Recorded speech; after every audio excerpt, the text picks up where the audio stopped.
सूबे सिंध के लोगों के साथ और कराची के लोगों के साथ खास तौर पर जो ज्यादती के इलेक्ट्रिक हेस्को और सेप्को कर रही है उसकी मजम्मत कर। कराची में 12-12, 14-14 घंटे की लोड शेडिंग है।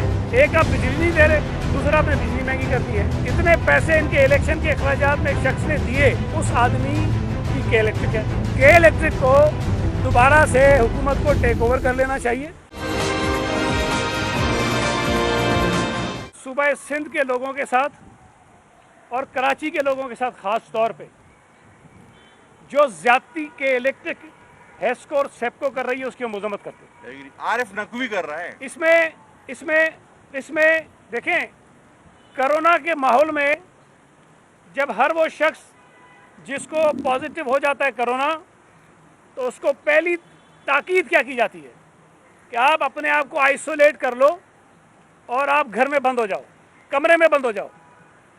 और जब वो कमरे में बंद हो और 40 डिग्री से ज़्यादा टेम्परेचर हो और 12-12 घंटे तक बिजली ना हो, आप मुझे बताइए कि वो मरीज़, वो पेशेंट किस तरह के कमरे में बंद रह सकता है। वो 2 रुपये जो इजाफा किया उसको भी ये के इलेक्ट्रिक एक तो वैसे बड़ा जुल्म है कि इन गर्मी के दिनों में इतनी बड़ी लोड शेडिंग, गैर एलानिया लोड शेडिंग। कराची में 12-12, 14-14 घंटे की लोड शेडिंग है यार, तो खुदा का क्या है, कोई जुल्म है।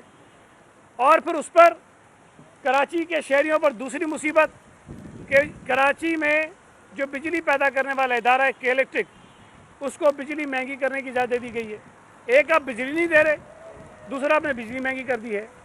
ये वफाकी हुकूमत, हमेशा ये बात रिकॉर्ड में रखें कि जब के इलेक्ट्रिक की बात आती थी ये कहते थे फरियाद टालपुर का शहर है, आसिफ जरदारी का शहर है। हम कह के थक गए कि भाई हमारा वास्ता नहीं है।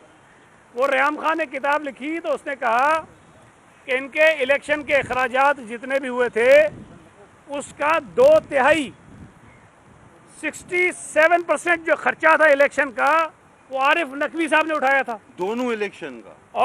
और आरिफ नकवी साहब पर इस वक्त जो केस चल रहा है लंदन में, जो अमेरिका कह रहा है कि उसको हमारे हवाले कर दो, कि उसने अमेरिकन इन्वेस्टर्स में जो बिल गेट्स और मेलेना फाउंडेशन है उसमें वो भी मुतासिरीन में शामिल है। तो अरबों डॉलर उनके जो इन्वेस्ट करने थे उसके अंदर गड़बड़ की है उसने। अब ये सोचने की बात है बशीर मेमन को क्यों हटाया?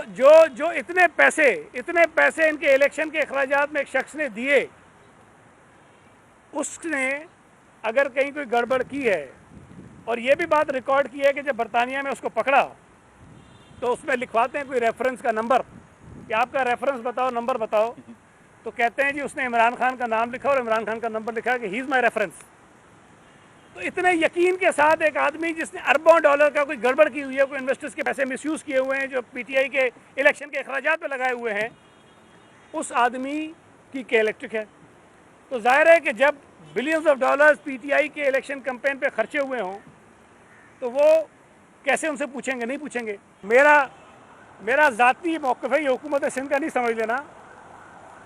मैं ये समझता हूँ कि के इलेक्ट्रिक की जो प्राइवेटाइजेशन हुई उसके बाद ये सारी बर्बादी शुरू हुई है। कुछ लोग इस पर मुतमईन होते हैं कि जी उन्होंने तो लोड शेडिंग ख़त्म कर दी। लोड शेडिंग बिल्कुल ख़त्म नहीं हुई है भाई। अगर कुछ ऐसे इलाके, ऐसी आबादियाँ जहाँ से ये बिल अपने पूरे ले लेते हैं, वहाँ ये लोड शेडिंग नहीं करते, और उस इलाके के हिस्से की लोड शेडिंग उन इलाकों में ले गए जहाँ गरीब लोग रहते हैं, लोड शेडिंग तो ख़त्म नहीं हुई है। जिस इलाके में मैं रहता हूँ 7.5 घंटे लोड शेडिंग, गर्मी सर्दी कुछ भी हर साल होती है, पूरे साल हो रही है। तो कहाँ से ख़त्म हुई है? डिस्क्रिमिनेशन हो रहा है। ये आइन की भी खिलाफ वर्जी है कि आप पाकिस्तान के शहरियों को डिस्क्रिमिनेट नहीं कर सकते किसी भी बुनियाद पर।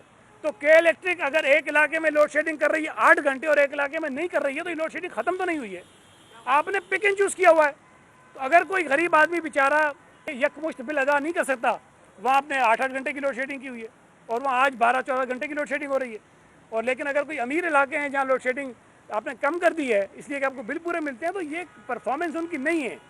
तो के इलेक्ट्रिक को दोबारा से हुकूमत को टेक ओवर कर लेना चाहिए ताकि लोगों को रिलीफ मिले। और उसकी वजह है, देखिए फ़र्क है, हुकूमत Karachi water and sewerage board चलाती है ना, लोग अगर पानी का बिल नहीं देते हैं तो हुकूमत पानी उनका बंद नहीं कर सकती है, इसलिए कि हुकूमत का काम पैसे कमाना नहीं है।